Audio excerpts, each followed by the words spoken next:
श्री कृष्ण से जगन्नाथ तक एक दिव्य रूपांतरण की रहस्यमयी कथा।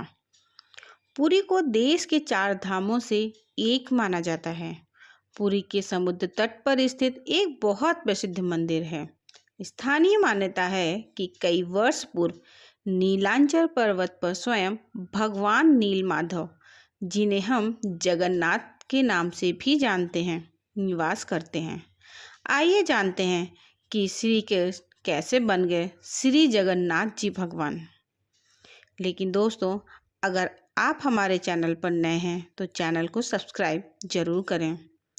आइए सुनते हैं श्री जगन्नाथ भगवान के जन्म की कथा।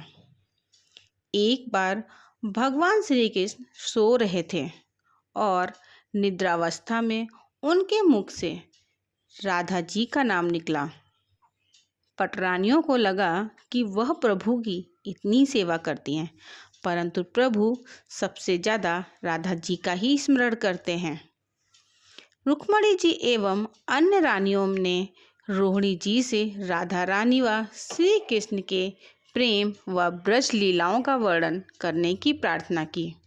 माता ने कथा सुनाने की हामी तो भर दी, लेकिन यह भी कहा कि श्री कृष्ण व बलराम को इसकी भनक न मिले।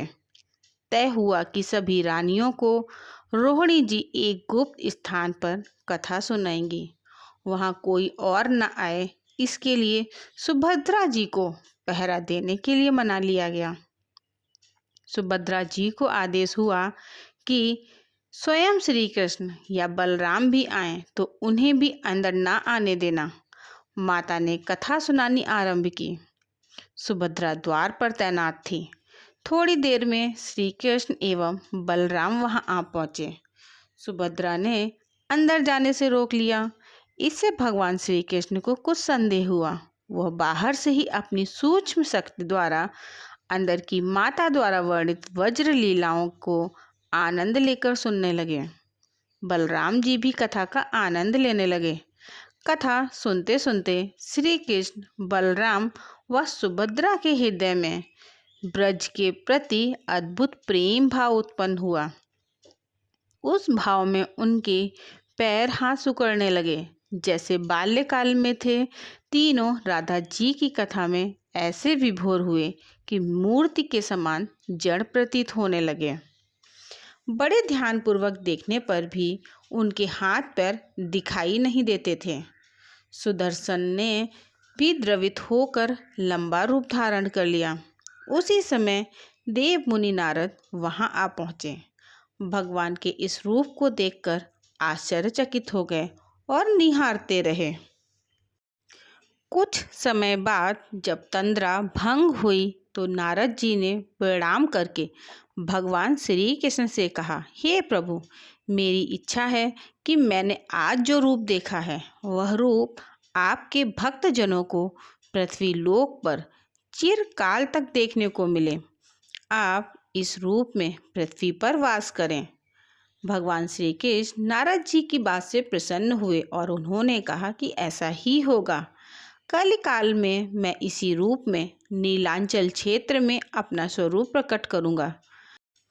राजा इंद्रद्युम्न श्रेष्ठ प्रजापालक राजा थे। प्रजा उन्हें बहुत प्रेम करती थी। प्रजा सुखी और संतुष्ट थी।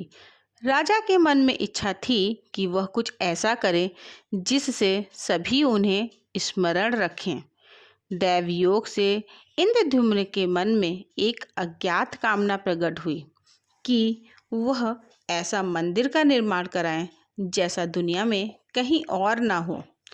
इंद्रद्युम्न विचारने लगे कि आखिर उनके मंदिर में किस देवता की मूर्ति स्थापित करें। राजा के मन में यही इच्छा और चिंतन चलने लगा। एक रात इसी पर गंभीर चिंतन करते सो गए। नींद में राजा ने एक सपना देखा। सपने में उन्हें एक देववाणी सुनाई दी। इंद्रद्युम्न ने सुना, राजा, तुम पहले नए मंदिर का निर्माण आरंभ करो। मूर्ति विग्रह की चिंता छोड़ दो। उचित समय आने पर तुम्हें स्वयं राह दिखाई पड़ेगी। राजा नींद से जाग उठे।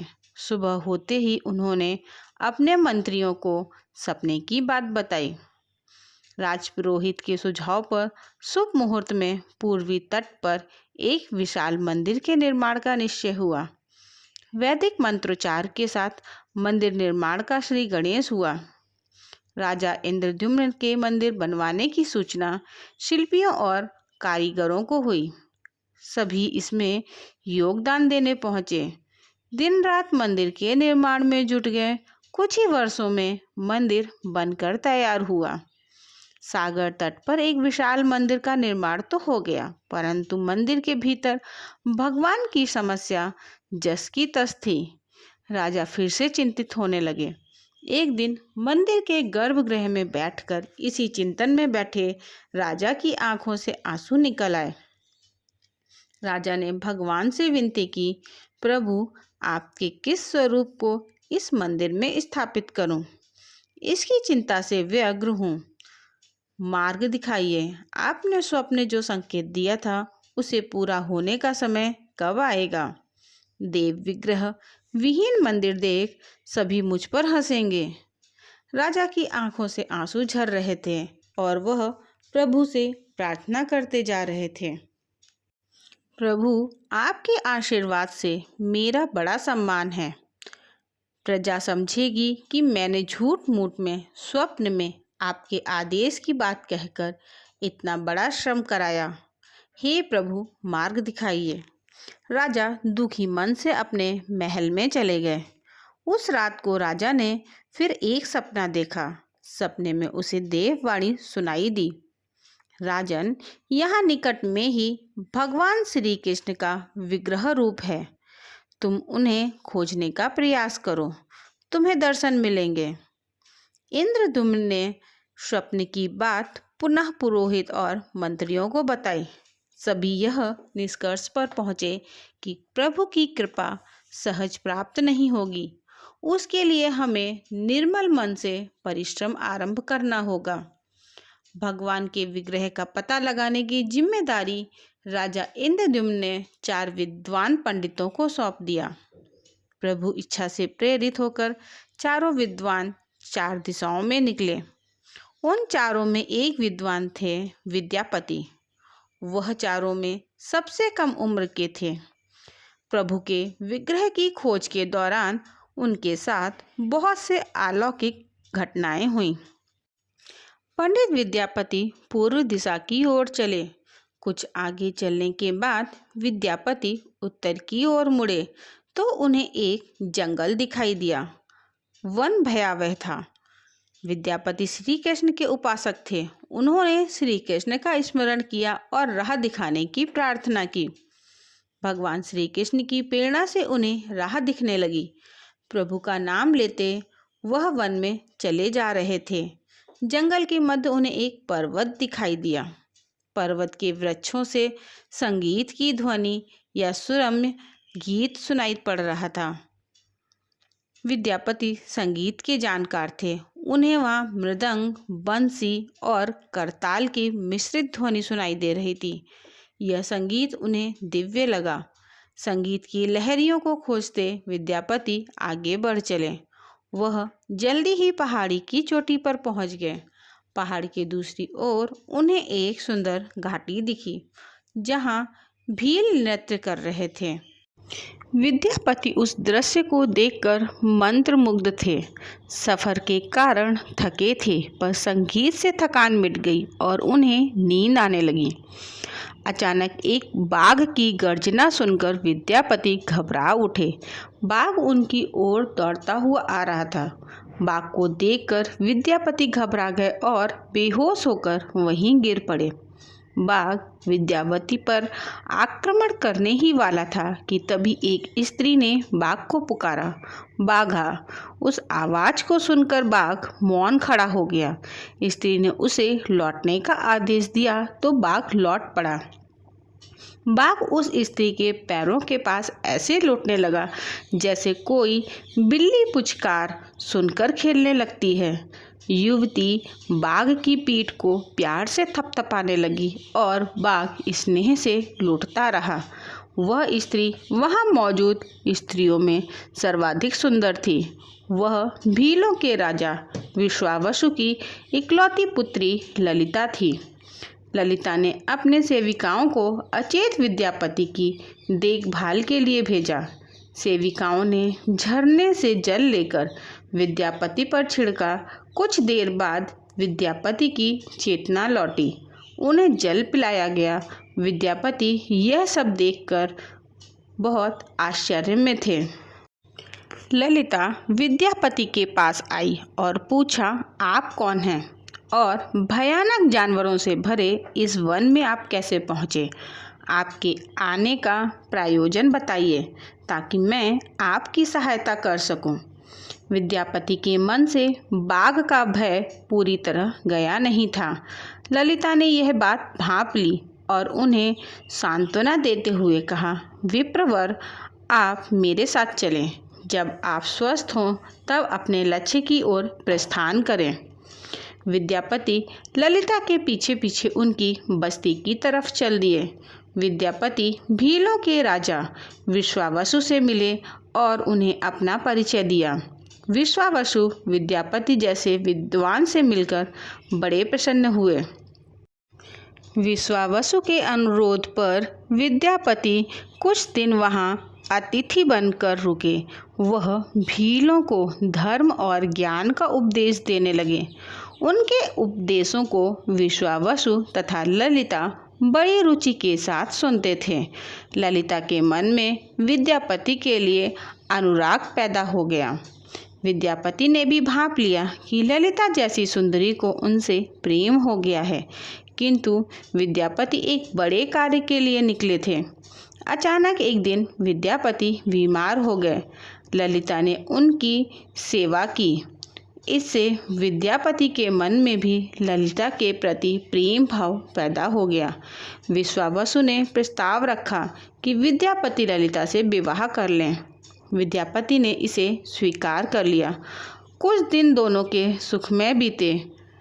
ललिता से विवाह करके विद्यापति प्रसन्न तो था, पर जिस महत्वपूर्ण कार्य के लिए वह आए थे वह अधूरा था। यही चिंता उन्हें बार बार सताती थी।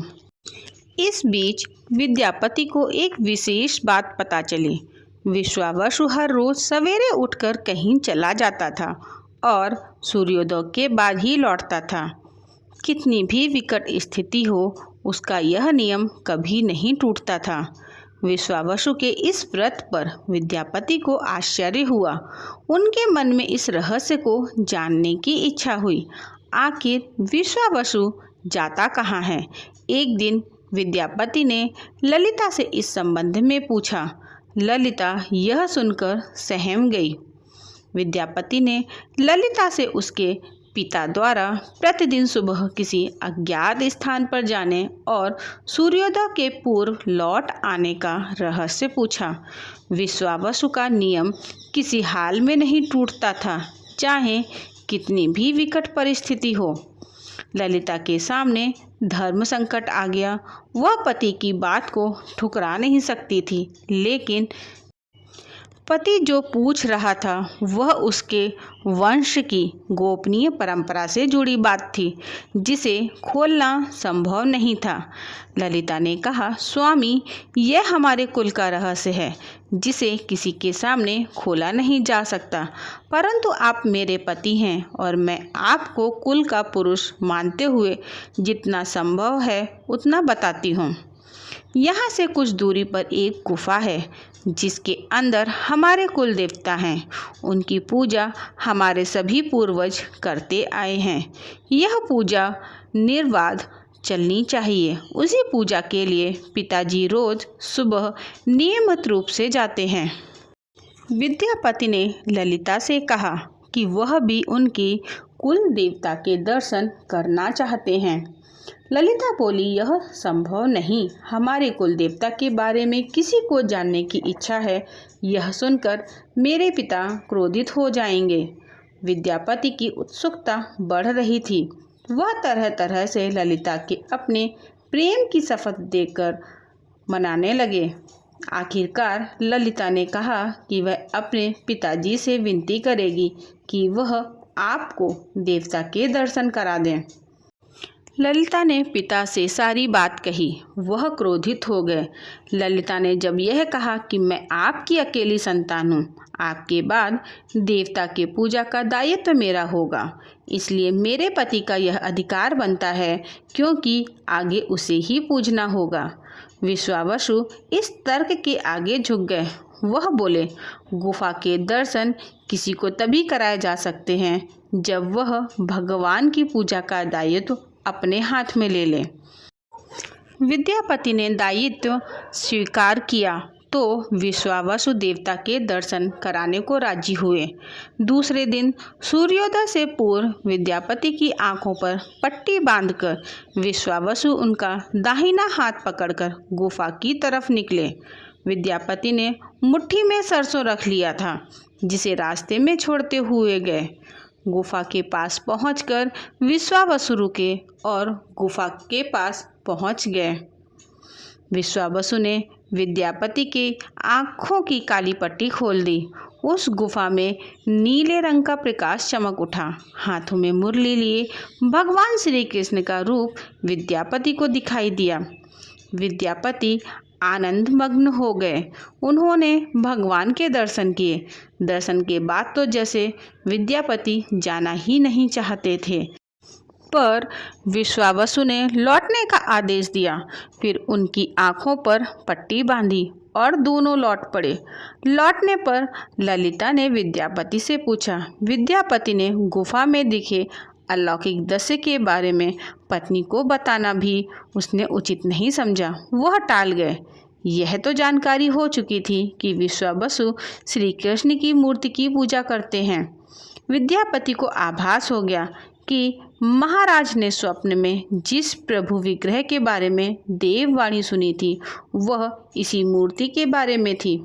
विद्यापति विचार करने लगे कि किसी तरह इसी मूर्ति को लेकर राजधानी पहुंचना होगा।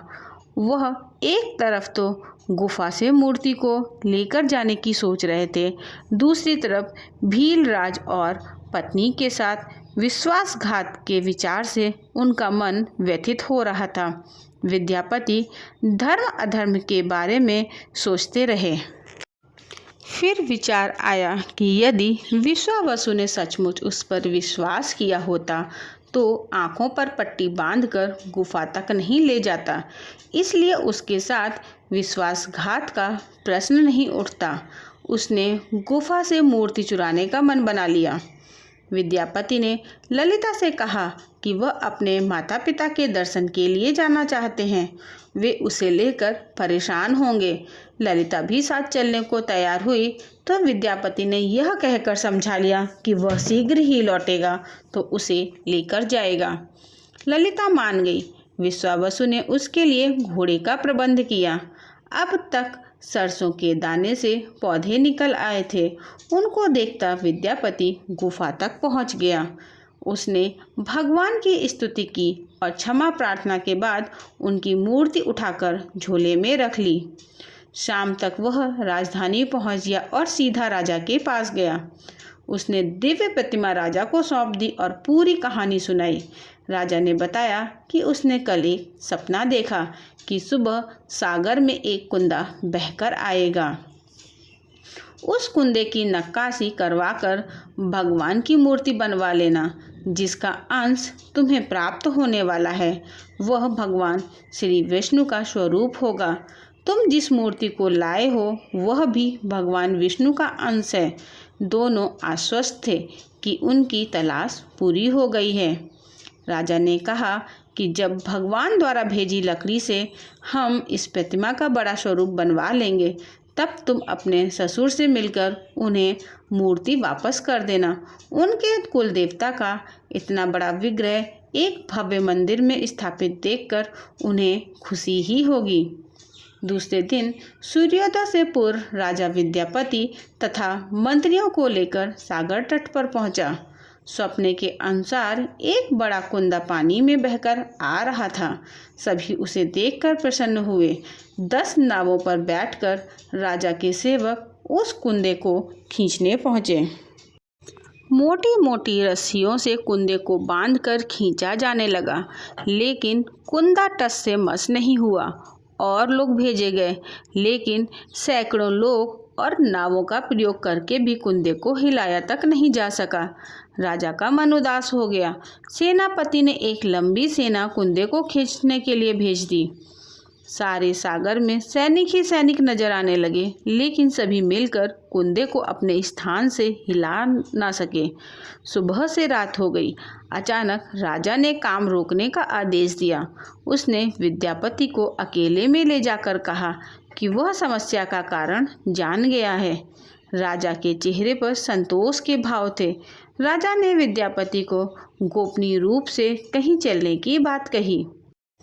राजा इंद्रद्युम्न को भगवान की प्रेरणा से समझ में आने लगा कि आखिर प्रभु के विग्रह के लिए जो लकड़ी का कुंदा पानी में बहकर आया है वह हिलडुल भी क्यों नहीं रहा। राजा ने विद्यापति को बुलाया और कहा, तुम जिस दिव्य मूर्ति को अपने साथ लाए हो उसकी अब तक जो पूजा करता आया था उससे तुरंत भेंट करके क्षमा मांगनी होगी। बिना उसके स्पर्श किए यह कुंदा आगे नहीं बढ़ सकेगा। राजा इंद्रद्युम्न और विद्यापति विश्वावसु से मिलने पहुँचे। राजा ने पर्वत की चोटी से जंगल को देखा तो उसकी सुंदरता को देखता ही रह गया। दोनों भीलों की बस्ती की ओर चुपचाप चलते रहे। इधर विश्वावसु अपने नियमित दिनचर्या के हिसाब से गुफा में अपने कुल देवता की पूजा के लिए चले। जहां प्रभु की मूर्ति गायब देखी तो वह समझ गए कि उनके दामाद ने ही यह छल किया है। विश्वावसु लौटे और ललिता को सारी बात सुना दी। विश्वावसु पीड़ा से भरा घर के आंगन में पछाड़ खाकर गिर गए। ललिता अपने द्वारा किए विश्वासघात से दुखी थी और स्वयं को इसका कारण मान रही थी। पिता पुत्री दिन भर विलाप करते रहे। उन दोनों ने अन्न का एक दाना भी न छुआ। अगली सुबह विश्वावसु उठे और सदा की तरह अपनी दिनचर्या का पालन करते हुए गुफा की तरफ बढ़ निकले। वह जानते थे कि प्रभु का विग्रह वहाँ नहीं है, फिर भी उनके पैर गुफा की ओर खींचे चले जाते थे। विश्वावसु के पीछे ललिता और रिश्तेदार भी थे। विश्वावसु गुफा के भीतर पहुँचे जहाँ भगवान की मूर्ति होती थी। उस चट्टान के पास खड़े होकर हाथ जोड़कर खड़े रहे, फिर ऊंची चट्टान पर गिर गए और बिलख बिलख कर रोने लगे। उनके पीछे प्रजा भी रो रही थी। एक भील युवक भागता हुआ गुफा के पास आया और बताया कि उसने महाराज और उनके साथ विद्यापति को बस्ती की ओर से आते देखा है। यह सुनकर सब चौंक उठे। विश्वावसु राजा के स्वागत में गुफा के बाहर आए, लेकिन उनकी आंखों में आंसू थे। राजा इंद्रद्युम्न विश्वावसु के पास आए और उन्हें अपने हृदय से लगा लिया। राजा बोले, भीलराज, तुम्हारे कुल देवता की प्रतिमा का चोर तुम्हारा दामाद नहीं, मैं हूँ। उसने तो अपने महाराज के आदेश का पालन किया। यह सुनकर सब चौंक उठे। विश्वावसु ने राजा को आसन दिया। राजा ने उस विश्वावसु को शुरू से अंत तक पूरी बात बताकर कहा कि आखिर क्यों यह सब करना पड़ा। फिर राजा ने उनसे अपने स्वप्न और फिर जगन्नाथपुरी में सागर तट पर मंदिर निर्माण की बात कह सुनाई। राजा ने विश्वावसु से प्रार्थना की, भील सरदार विश्वावसु, कई पीढ़ियों से आपके वंश के लोग भगवान की मूर्ति को पूजते आए हैं। भगवान के उस विग्रह के दर्शन सभी को मिले, इसके लिए आपकी सहायता चाहिए। ईश्वर द्वारा भेजे गए लकड़ी के कुंदे से बनी मूर्ति के भीतर हम इस दिव्य मूर्ति को सुरक्षित रखना चाहते हैं। अपने कुल की प्रतिमा को पुरी के मंदिर में स्थापित करने की अनुमति दो। उस कुंदे को तुम स्पर्श करोगे तभी वह हिलेगा। विश्वावसु राजी हो गए। राजा सब परिवार विश्वावसु को लेकर सागर तट पर पहुँचे। विश्वावसु ने कुंदे को छुआ। छूते ही कुंदा अपने आप तैरता हुआ किनारे पर आ लगा। राजा के सेवकों ने उस कुंदे को राजमहल में पहुंचा दिया। अगले दिन मूर्तिकारों और शिल्पियों को राजा ने बुलाकर मंत्रणा की कि आखिर इस कुंदे से कौन सी देव मूर्ति बनाना शुभदायक होगा। मूर्तिकारों ने कह दिया, वे पत्थर की मूर्तियां बनाना तो जानते हैं, लेकिन लकड़ी की मूर्ति बनाने का उन्हें ज्ञान नहीं। एक नए विघ्न के पैदा होने से राजा फिर चिंतित हो गए।